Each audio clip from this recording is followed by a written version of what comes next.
Вести на Канал 8. Добар ден. Локалната самоуправа на Кочани започнала постапка со која општинската администрација и дел од јавните институции би се преместиле во комплексот Асном, што досега го користеше Министерството за образование, односно Универзитетот Гоце Делчев од Штип. Ќе се прави изработка на проект. Откако конкретно минатата година владата донесе одлука со која на општина Кочани и го враќа во повторно владение објектот на комплексот Асном, започнала постапка за изработка на проект со кој се планира административниот дел постепено да се сели таму. Освен вработените во општинската администрација, планирано е во Асном да се преселат и дел од јавните институции. Општината почнала постапка со која објектите во кои беше сместен поранешниот правен факултет на Универзитетот Гоце Делчев од Штип да можат да се искористат за административни потреби. Она што општина Кочани го презема како мерка е изработка на проект за реконструкција. Се планира определен дел од службите на општинската администрација, службите на комуналното предпријатие, фазно како ќе се уредува просторот да се преселат во истата за да го ставиме во функција и да го уредиме тој дел. На една од последните седници на Советот на општина Кочани беше донесена одлука дека е потребно да се овозможи дел од просторот во Асном да се уреди и за потребите на советниците. Големата сала што правниот факултет ја користеше како амфитеатар би се пренаменила за одржување на седниците. Слично ќе биде и со канцеларискиот простор што сега стои неискористен. Со преселбата на администрацијата во комуналното предпријатие Водовод пак ќе се создадат можности да се сруши управната зграда, а на нејзино место да никне катна гаража. Она што сега го правиме моментално со доработка на урбанистичкиот план број 6, каде предвидовме катна гаража, која со капацитет ќе ги задоволува моменталните потреби на градот. Тоа е земјиште што е единствено на Република Македонија и каде можеме истото да го планираме. Најмногу средства при пренамената на просторот на објектот Асном се очекува да се потрошат за реновирање на дел од кровната конструкција, која поради дотраеноста почнала да протекува. Во моментот општинската администрација во Кочани е сместена во две згради, што се изградени пред 8, односно 6 децении. Просторните услови воопшто не одговараат на потребите, ниту на вработените, ниту на граѓаните. Работна посета на Кочани остварил амбасадорот на Холандија Дирк Јан Коп, при што во локалната самоуправа се сретнал со граначалникот Илиев. При тоа било разговарано за унапредување на досегашната одлична соработка и можностите за нови инвестиции кај нас. Амбасадорот на Кралството Холандија Дирк Јан Коп во текот на денот ја посетил општина Кочани и остварил средба со граначалникот Николчо Илиев. На средбата, која е дел од проширената посета на амбасадорот на холандските инвестиции во Кочанскиот регион, биле разменети мислења за локалниот стопански амбиент и за потребите за поддршка на инвеститорите. На средбата со амбасадорот било разговарано и за правците и можностите за развој на Кочани, посебно за унапредување на досегашната одлична соработка со холандските инвеститори. При тоа се очекува воспоставените односи да продолжат со нови инвестиции во земјоделството, но и во планинскиот и бањскиот туризам. Амбасадорот Коп ја потенцирал досегашната успешна соработка на стопански план, што резултирала со инвестиции од 5 холандски фирми во општина Кочани. Од почетокот на мандатот на амбасадорот Дирк Јан Коп во септември минатата година, ова е негова прва посета на единица на локална самоуправа во нашата земја.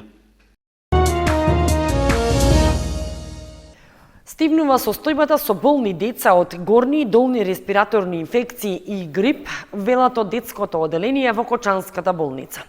Пикот бил минатиот месец, кога детското оделение било преполно со болни деца. Сега бројката е намалена. Препораките остануваат исти. Пред 2 недели детското оделение во Кочанската болница беше преполно со болни деца со горни и долни респираторни инфекции и грип. Последната недела малку стивнува ситуацијата.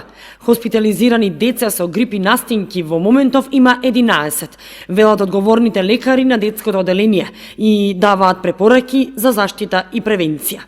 Претходниот месец нашиот одел беше полн со дечиња, имавме многу поголем обем на работа, со оглед дека беше актуелен грипот, кој што одеше со 3-4 дневна температура која што беше висока и одржува дечињата. Меѓутоа, последната недела веќе имаме опаѓање на бројката, така да можат спокојно да бидат мирни дека бројката со порастот на надворешните температури уште повеќе ќе падне. Оваа година грипот немаше епидемиски размери, така да тоа беа, мислам, состојби кои што бара згрижување и дома, меѓутоа ние секако бевме тука за да им помогнеме на дечињата. Претходниот период беше полн на нашиот одел, меѓутоа сега веќе бројката опаѓа, имаме 11 хоспитализирани деца.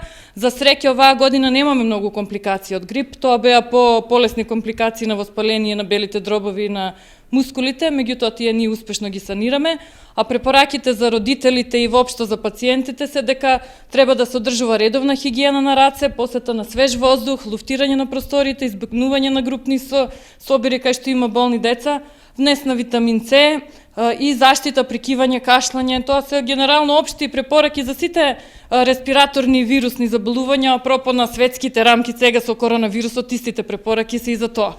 Како и да е, не треба да се крева паника. Конкретно за нашата популација, за дечињата, би ги советувала родителите да не креваат паника доколку детето има 1-2 дена, па и 3 висока температура. Пожелно е да се лади, да е добра хидрацијата, значи давање на течности. Во нашата возраст е многу пожелно давање на електролитите, пошто тоа е лек на избор, и ладење со природни мерки, туширање, расоблекување, по потреба давање на парацетамол и на ибупрофен. Пикот на грипот, иако се очекуваше со промената на времето, сепак додава доктор Андријана дека грипот годинава немаше епидемиски размери, а не се ни очекува да достигне голема бројка на заболени, па токму поради тоа простор за загриженост нема. И понатаму остануваат да важат забраните за влегување на родители и други лица во градинките при носење во градинка, заради заштита од жолтица, варичела или грип. Кочанец се обидел да замени фалсификувани пари во менувачница во Кочани. Надворешната канцеларија за криминалистички работи му поднесе кривична пријава. Надворешната канцеларија за криминалистички работи Кочани поднесе кривична пријава против 55-годишниот ЗМ од Оризари Кочанско поради постојање основи на сомнение за сторено кривично дело фалсификување пари. Пријавениот набавил 2 фалсификувани банкноти во апоени од 50 евра со ист серијски број и на 20 јануари 2020 година во менувачница во Кочани се обидел да ги замени, но бидејќи банкнотите и биле со сомнителен квалитет на вработената, настанот го пријавила во полиција. Со експертиза од Народна банка било утврдено дека банкнотите биле фалсификат.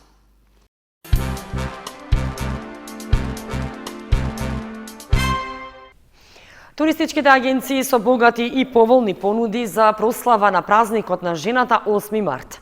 Задоволни се од заинтересираноста на жените за патување и прослава на празникот. Банско и Благоевград, Бугарија, Истанбул, Турција, Будимпешта, Виена и Букурешт се најбараните дестинации од страна на понежниот пол за прослава на Денот на жената 8 март.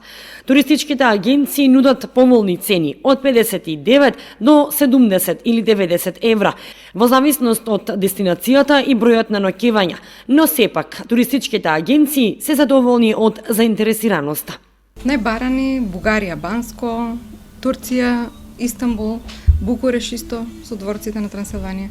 Најповолни дестинации кои што ние ги нудиме се Банско, Бугарија, значи почнувајќи со цени од 59 па до 75 евра. Значи тоа се доста пристапни цени за соноќевање, појадок и вечера, свечена вечера и вклучен превоз. Истанбул, Турција, како една од побараните дестинации со вклучено 2 ноќевања со појадок, превоз, тргнувајќи од Скопје, Будимпешта и Виена, Букуреш со дворците на Трансилванија, Венеција. Понудите остануваат да важат до почетокот на март и сите заинтересирани можат да побараат да уплатат за одредена дестинација, велат од Велјан, но има и такви кои 8 март ќе го прослават во друштво со своји пријателки во некои од рестораните во Кочани и соседните општини.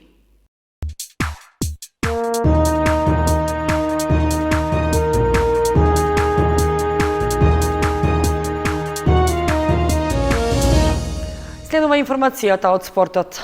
Одличен одзив имаше на втората меѓународна зимска планинска трка Чупино Вертикал 2020, што викендов се одржа на Плачковица. Учествуваа околу 90 надпреварувачи од нашата држава, но и од Бугарија, Белгија, Чешка, Велика Британија и Соединетите Американски држави. Сдруженијето Чупино од Виница се покажа како добар организатор на второто издание на планинската трка Чупино Вертикал, што викендов се одржа на падините на Плачковица. Патеката со должина од 5500 метри и висинска разлика од 1030 метри предизвика голем интерес, па за стартот во селото Блатец се пријавиле повеќе од 100 надпреварувачи. Организаторот на трката рече дека сосема е задоволен од тоа како протече целиот настан. За разлика од минатата година, овој пат одзивот на учесници е 250% поголем. Значи минатата година имавме 37, оваа година имаме 111 пријавени. Сега дали ќе дојдат сите, тоа не знаеме уште, меѓутоа сепак одзивот е доста поголем. Времето е идеално. Ни се погоди исто како и минатата година. Учесници имаме претежно се од Македонија, имаме голема група од Бугарија, имаме по еден учесник од Белгија, Америка, Англија, Чешка и од Косово. Иако за трката се пријавиле над 100 учесници, на стартот се појавија 90, кои трчаа во скоро идеални временски услови и со повеќе снег од минатата година. При тоа искажаа задоволство од организацијата. Организацијата е супер, значи секојаш домакините се секојаш гостопримливи, од година во година бројот на учесници расте и се надеваме дека трката ќе добива се повеќе меѓународен карактер. Оваа година не сум промашил од 2019 сите маратони, полумаратони сите ги трчам во Македонија и поблиску во Србија, Црна Гора. Физички активни сум цело време, работам, трчам, све кога немам работа, трчам, кога имам работам и така немам проблем. Најдобар меѓу надпреварувачите во машка конкуренција беше Мајкал Ван Белен од Белгија, кој патеката ја истрча за 50 минути и 54 секунди, а зад него се најдоа Дејан Ангеловски со 1 минута и 48 секунди за останување, како и Александар Кирковски, кој заостана за нешто повеќе од 2 минути. Во женска конкуренција победи Сања Најдовски со 1 час и 4 минути, а зад неа се најдоа Елена Ртска и Марија Пеликон. Во категоријата ветерани мажи над 50 години, Илија Настевски беше најбрз со 58 минути, а зад него се пласираа Владо Симеонов и Борче Милосковски. Во категоријата ветерани жени над 50 години најдобра беше Валентина Узунова. Членовите на клубот Чупино по четврти пат се покажаа како добри организатори на трката, при што имаа поддршка од неколку приватни компании од регионот и од општината Виница.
Почитувани, со прогнозата за времето ги извршуваме и овие вести на Канал 8. Останете и понатаму со нашата програма. Довидување.